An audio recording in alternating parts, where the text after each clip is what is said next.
The spirit of innovation is deeply ingrained in America, and Google is helping Americans innovate in ways both big and small. From improving emergency response times to protecting against cyber attacks, local, state, and federal governments are innovating with Google AI. This is a new era of American innovation. Find out more at g.co/American innovation. Gatorade is the #1 proven electrolyte blend designed to hydrate better than water. So you can lose more sweat and raise your game. Gatorade, is it in you?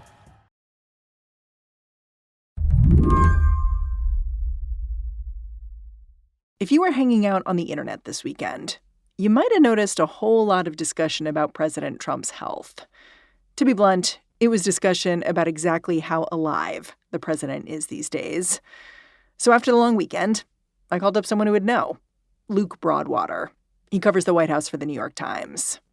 The pool says they saw him on the weekend playing golf. I don't, I know the internet believes that if Trump hasn't had a press conference in 3 days that he's dead, but all indications point to signs of life on our end.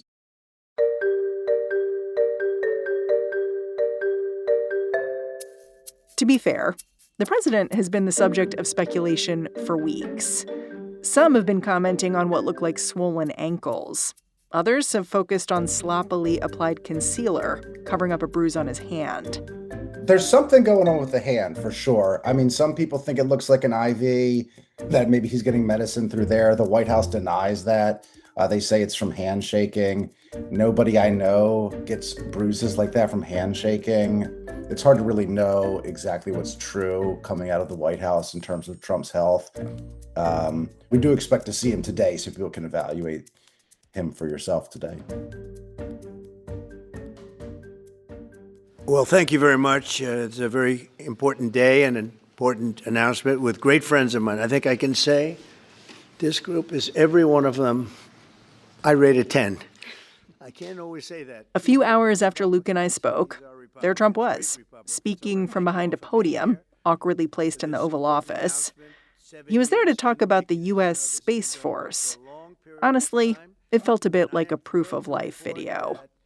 The U.S. Space Command headquarters will move to the beautiful locale of a place called Huntsville, Alabama, forever to be known from this point forward as Rocket City. Okay. You know what's a little strange to me about all this weekend speculation about the president's health is that it's happening at the same time that you could argue he's more powerful than he's ever been. Like, you've written about how he basically spent his summer vacation consolidating power across agencies that have been seen as pretty apolitical for decades. I mean, we have seen during the Trump presidency an amassing of power in the executive branch that doesn't have much precedent in American history. And we always say everything with Trump is unprecedented. And that's because he's doing things other presidents wouldn't even have thought to do. So if the president is saying the economy is the greatest in history, and a data analyst, the Bureau of Labor Statistics, says, well, actually, jobs creation was kind of weak last month, well, that person gets fired. And if you have a CDC director who disagrees with the administration about the effectiveness of vaccines, that person gets fired.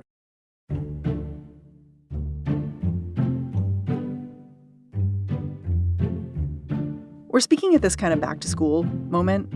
It's fly-in day when Congress is returning to D.C. from their weeks-long summer break. It feels like all of this is just going to collide in the next week. Is that fair? Oh, absolutely. It's going to be a huge showdown. Republicans are going to be tested as to whether they stand up for the power of Congress or the power of Trump. Democrats are going to be tested on how hard they're willing to fight the administration, even if that results in a government shutdown, which generally Democrats have not been in favor of. So we are headed for a couple of showdowns in both parties, really, a test for the Republicans and also a test for Democrats. Today on the show, President Trump spent his summer vacation accumulating power. So what is everyone else going to do about it? I'm Mary Harris. You're listening to What Next? Stick around.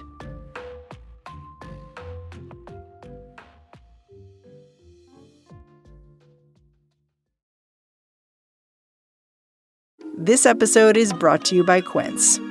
Fall is about to be in full swing, and that means it's the perfect time to refresh your wardrobe if you, like me, were raised on the idea that you need a back-to-school outfit. If you've got a little extra cash and you're looking for a place to spend it, let me recommend Quince, because Quince makes it easy to look polished, stay warm, and save big without compromising on quality. Quince has sent me a few of their items to try out: button-down shirts, a nice pair of linen pants. I've been really satisfied with what they sent. Returning stuff was really easy, and I'm really looking forward to seeing what they've got on tap for fall. I know that they have 100% Mongolian cashmere from $50, washable silk tops and skirts, perfectly tailored denim, and all of this is at prices that feel pretty great. By partnering directly with top-tier factories, Quince cuts out the middleman to deliver luxury quality pieces to you at half the price of similar brands. It's the kind of wardrobe upgrade that feels smart, stylish, and effortless. So keep it classic and cozy this fall with long-lasting staples from Quince. Go to quince.com/whatnext for free shipping on your order and 365-day returns. That is QUINCE.com/whatnext to get free shipping and 365-day returns. Quince.com/whatnext. Change is always happening. But no matter what changes in 5 years, there's one thing that will stay the same: the price of your internet. With the Xfinity 5-year price guarantee, you get 5 years of the most reliable Wi-Fi, with our best equipment included, for a price that stays exactly the same. Restrictions apply. New residential customers only. Taxes and fees extra and subject to change. Most reliable Wi-Fi based on Open Signal Awards USA. Fixed Broadband Experience Report, August 2024. So I want to get into what's about to happen in D.C. over the next month or so. But let's give some background first, because you've written about 3 big examples of how the president spent his summer flexing his political muscles. I wonder if we can go through them one by one. Maybe starting out with what's been happening at the Fed. The president's had a rocky relationship with the Fed for forever, basically the moment he stepped foot back in office. What changed over the summer? Right. Well, President Trump has long wanted to assume control and power over the Federal Reserve. Lots of presidents have grumbled about the Fed over the years. The Fed is a pocket of independence in the federal government. You know, it's the central bank. Sets monetary policy for the country. That's right. There's an old saying about the Fed that the job of the Fed is to take away the punch bowl when the party's just getting hot. No one likes that guy. Yeah, right. And so Trump wants to keep the punch bowl out, right? He wants the party to keep going. And the job of the Fed is to make sure the economy doesn't go off the rails, doesn't get too overheated in any sector, doesn't get too exuberant, right? And that's not what Trump wants. And so he has become increasingly frustrated with Jerome Powell. He wants him to lower interest rates. And Jerome Powell's been refusing to do this because he sees tariffs and he sees that as potentially driving inflation. Trump doesn't like that he says that out loud. So it's been a back and forth. Absolutely. And, you know, conservative researchers have been looking at the board members to see if they can come up with dirt on them that could then allow President Trump to fire them and, you know, not say it was because of their views or the fact that they're listening to Jerome Powell, but because, you know, they had some sort of ethical issues. And so one thing that the right has found against a governor named Lisa Cook is that she allegedly declared 2 homes as her primary residence, which would allow her to get a tax break on both instead of just one. You know, we don't know what the facts are here with Lisa Cook because this case hasn't been adjudicated. No charge or even filing has been brought against her. We merely have this allegation floating out there. And there's this other thing, which is like, can the president fire Lisa Cook? Like, she's saying you can't, essentially, because you have to have cause for firing a Federal Reserve Board governor. And she's arguing this is not cause. I haven't been found guilty of anything. I can't see the evidence, et cetera, et cetera. And in fact, this has gone to court. So it's a real back and forth tug of war. Yeah, absolutely. And it's if the president were to gain control over the Fed, at one point he I think said he would like to appoint himself chairman of the Fed. What? That would be an alarm bell across the world, because the world has relied on the United States to be sort of the beacon economy for everyone else. And steady no matter who's in charge, because the Fed is independent. And in fact, even the Supreme Court has said the Fed is independent. It's different than all of these other government agencies, right? Yeah, absolutely. And so if we now remove sort of the economic guardrails around what a president can do with the economy, that creates a lot of uncertainty. And I mean, you could see other countries sort of pivoting to China then in those cases, or looking for another reserve currency or another country to trade with. Trump to date has been convinced by his advisors that he actually shouldn't fire Jerome Powell because of how the markets would react. And so he's looked for other, I guess, sort of softer ways to take control of the Fed without it looking like he is firing the chairman. Okay. So the Fed is definitely a place where you see Donald Trump kind of making these incredibly strong executive decisions, or trying to, even though he's getting a lot of pushback. And then last week, we also saw similar things happening at the CDC. The CDC, from the outside, it looks like it imploded. You have the person who was just appointed the head of the CDC being fired by President Trump and basically saying, the reason I am departing my post is because I wouldn't sign off on stuff that I didn't believe was scientific. And as she walked out the door, she brought a number of other heads of CDC departments with her. Can you just explain exactly what happened here? Yeah, I mean, those at CDC were trying to work within the Trump administration and find ways to maybe change the direction of the agency without going outside the bounds of science. But ultimately, they clashed too much. They felt they couldn't do it, and so you did have both the firing and then the mass resignation. And there's a bit of a fight over the firing. The head of the CDC said, because she is confirmed by the Senate, that only Trump can fire her, not RFK Jr. And so now the White House has said Trump did fire her, but according to her lawyers, she's never heard from Trump. So this too is now playing out in the courts in the same way that the firing of Lisa Cook at the Fed is playing out. So there are legal challenges in both of these cases, and this all happened in 1 week. I mean, two of these, these attacks on these independent pockets of government happened in the same week. Let's tie things up by talking about the Bureau of Labor Statistics. This is actually something that happened way at the beginning of the summer, which is like eons ago in Trump time. Yes, this seems so long ago at this point, but this was one of the, I guess, high-profile examples that happened this summer in which Trump started taking aim at sort of independence. The BLS, the Bureau of Labor Statistics, put out a jobs report. This is what they do every month. The Trump administration many times has cited and touted these jobs report when they liked the numbers. There are examples from February and March where they were tweeting them out, and the president himself holding up charts from the BLS touting these statistics. But this report showed job growth, but just less than robust job growth. Not very good, less than expected.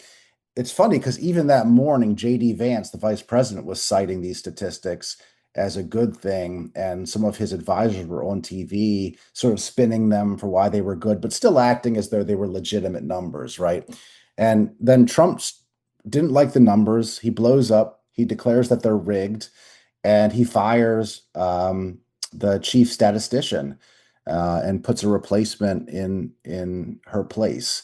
The message seemed pretty clear to a lot of people who work in jobs data and economics that basically Trump wants the numbers to say what he wants them to say. And if you don't do that, your job is in jeopardy. Hmm. The August jobs report is due out this week. Is there reason to be skeptical of what these numbers say now? Yeah, I mean, look, once you start firing people for what looks like political reasons, honest actors are going to be skeptical of the numbers, right? If we know that the past BLS director got fired because the numbers weren't good enough for Trump's liking, why would we trust the person that's been appointed to replace her, and the numbers that they put out?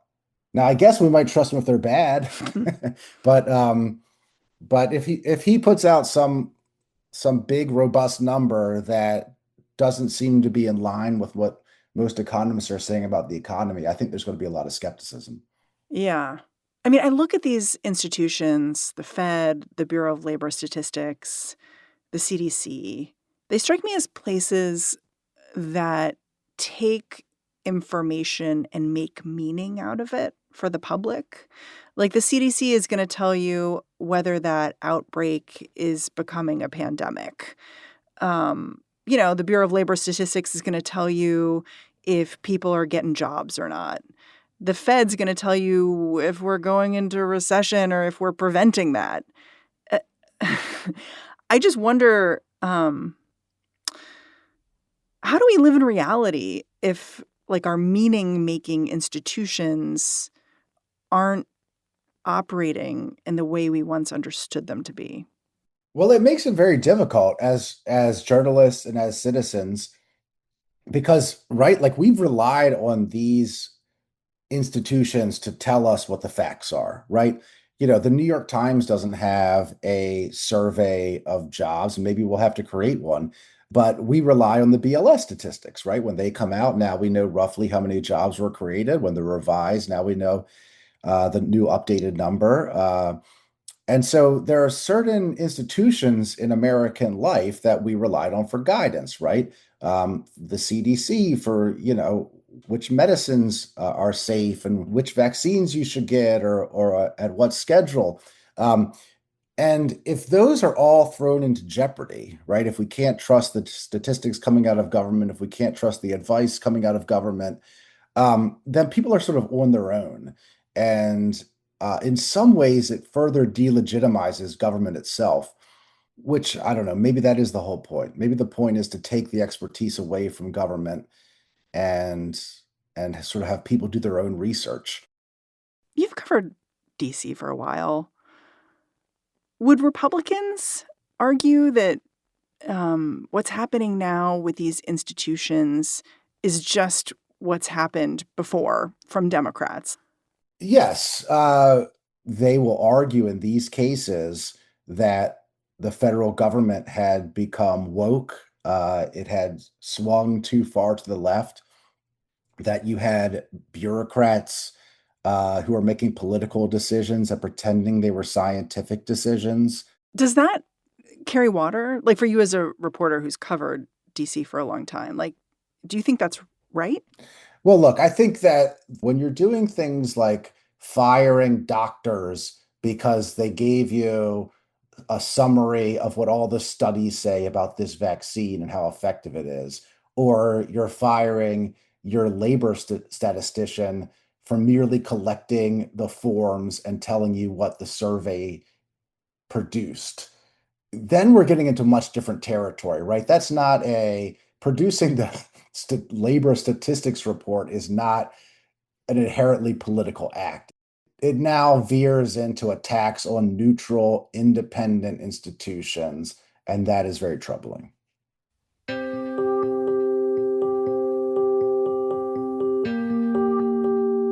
After the break, where the heck is Congress in all this?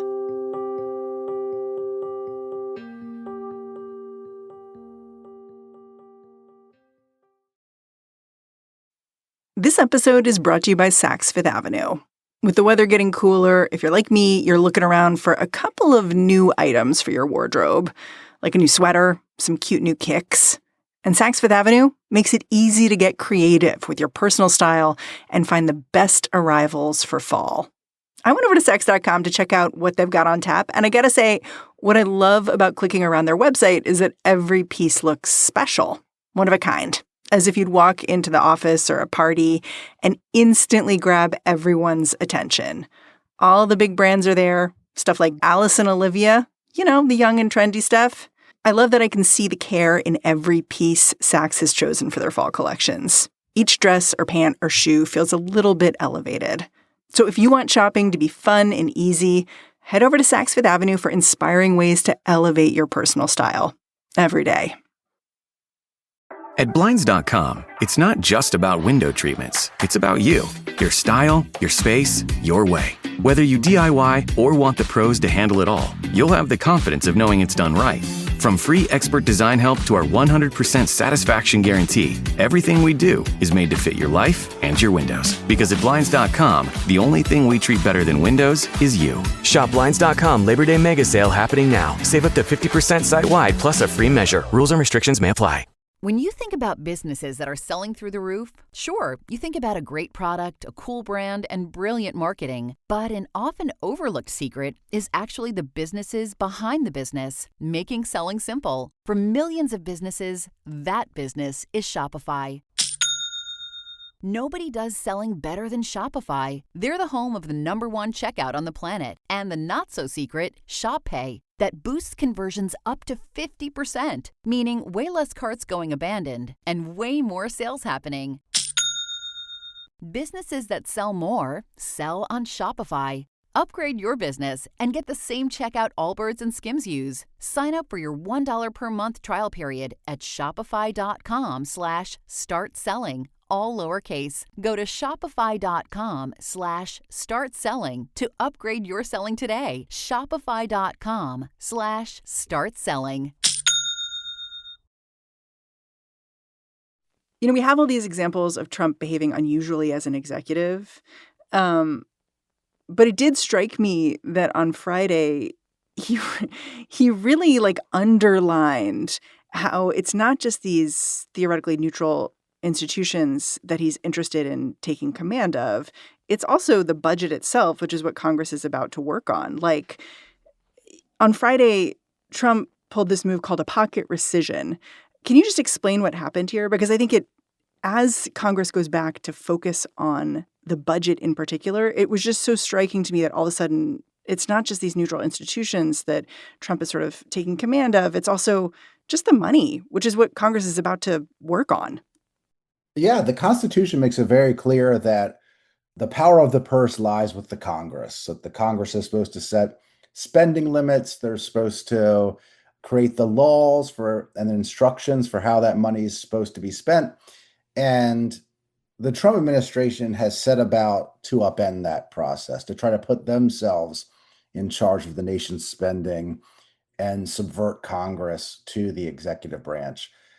This happened with the closing of congressionally created agencies such as USAID, when the Trump administration shut that down and canceled a bunch of foreign aid that had been authorized by Congress.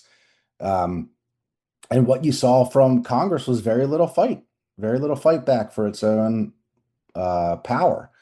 Republicans largely went along with what Donald Trump wanted in that instance, and Democrats fought, but their numbers are too few. Republicans control both chambers of the Congress. Now we have a new test because there was a bipartisan deal to pass a spending plan that Trump signed into law. And now what Donald Trump has done is he's waited towards nearly the end of the fiscal year, and he is now saying he is refusing to spend some of that money for foreign aid. And they're calling it a pocket rescission, which means it's happening so late in the year that Congress really doesn't have the time to fight them on this or to overturn it. And so it's a total affront to the prerogatives of Congress. And frankly, to the Republicans who negotiated the spending deal. And pocket rescissions have been called illegal. Yes. Yeah. I mean, look, this is, Congress is constitutionally mandated to be in charge of spending. So if they say we're spending this money on these programs, it's the job of the executive branch to do that. They can't just say, well, we don't like that and we're not going to spend it. So, you could definitely see this also headed for the courts, but that would require lawsuits and potentially the Republican Senate or the Republican House standing up for itself. And is John Thune going to fight Donald Trump over foreign aid, or is Mike Johnson? It seems unlikely. Yeah, to me, it seemed like a dare almost, because Congress is coming back to work on a budget. But hey, your last spending agreement, Donald Trump is coming in and saying, no, I'm not going to do what we agreed to. So the question becomes, what are you working on here? Like, what are you trying to pass at the end of September, which is the deadline for this budget to get through? Like, does it matter? They're so limited in what they can do because if the Republicans all stick together and vote, even those who have been slighted or disrespected by the administration, the Democrats can't stop them, right? They just don't have the votes. So, they can try to appeal to the voters and say, look what they're doing. Look how they ran roughshod over bipartisanship. But it's also kind of a difficult issue to rally voters over, right? Foreign aid and backing out of a spending agreement with the other party. But isn't it all connected? Like, can't you just argue like all of these illegal moves are illegal? And, the question becomes whether the Democrats want to shut down the government over it, because theoretically you do need some Democrats in the Senate to get the money passed. And you did have like Chris Coons going on NPR this week basically saying, we're running the risk of becoming hood ornaments, essentially, here in the Senate and in the House as Democrats, because we're basically decorative. Like, we don't have any power if we don't have any budget power. Right. And so it'll be interesting to see if they can make that argument successfully. I'm not sure. I think it's tough. I think you're right. Look, the fear the first time this happened was if the Democrats forced a shutdown, Donald Trump had already been laying off so many federal workers. He had already been slashing and cutting whole agencies. This would just give him more power to keep those places closed, to not pay people, to strengthen his argument that these parts of government weren't needed because, even the Democrats were willing to shut them down. Now, at the same time, the Democrats can say, Donald Trump's administration is lawless, it's reckless, we're not going to fund it, right? Look at everything he's doing. We're not going to give a dime to this out of control administration. And there would be good people hurt as part of that process because of furloughs, and if there's a long shutdown, it can really start to eat away at people's income. But a lot of the base may want to see that. They may want to see the Democrats really fight, really put some pressure on Trump. So you have a showdown coming, and it's just going to get very ugly. It's going to get very, very ugly. It seems to me like it's a really weird Emperor's New Clothes situation where what Donald Trump is doing is broadly unpopular if you look at the polls. But like very few people are willing to say that out loud who are in positions of power, which is odd. And it's all happening at the same time that we have troop deployments in D.C., threatened troop deployment in Chicago, maybe New York. Right before we spoke, California judges ruled that Trump's first deployment of the National Guard in California was actually illegal. So it's like we have all these things happening at once. We've got the military in cities. We've got these institutions where Donald Trump is exerting a lot more control. As someone who's covering the White House, can you imagine what's next on the agenda? Well, yeah. I think that Trump has tried to go into basically every aspect of American life that he can and assert power over it. He's got into the colleges and tried to tell them how to run the colleges. He's gone into the law firms and tried to tell them how to run the law firms. Even the arts community, what shows can be played and not played. And now he's going around the country to mayors and governors and trying to tell them how to police their cities. Even conservatives who I talk to regularly have expressed some concern about how much executive power is being executed by this administration. It used to be that the Republican Party was for small government. And so, I expect him to continue to go try to pick fights with blue state governors and blue state mayors. And I could see this playing out the rest of the year and into next year and up to the midterms. Donald Trump believes crime and immigration are his two winning issues. Anytime he gets in a sticky situation, he tries to do something splashy on either of those topics, a big show of force. And he believes as long as people are talking and fighting over those issues, that he's winning.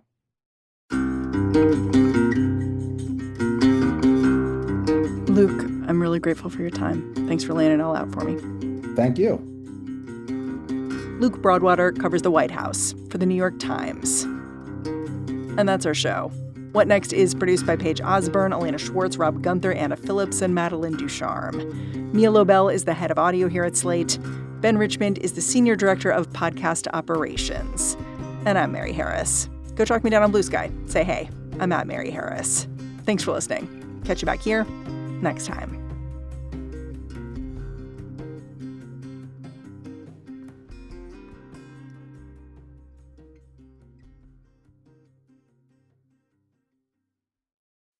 This episode is brought to you by Saks Fifth Avenue. With the weather getting cooler, if you're like me, you're looking around for a couple of new items for your wardrobe, like a new sweater, some cute new kicks. And Saks Fifth Avenue makes it easy to get creative with your personal style and find the best arrivals for fall.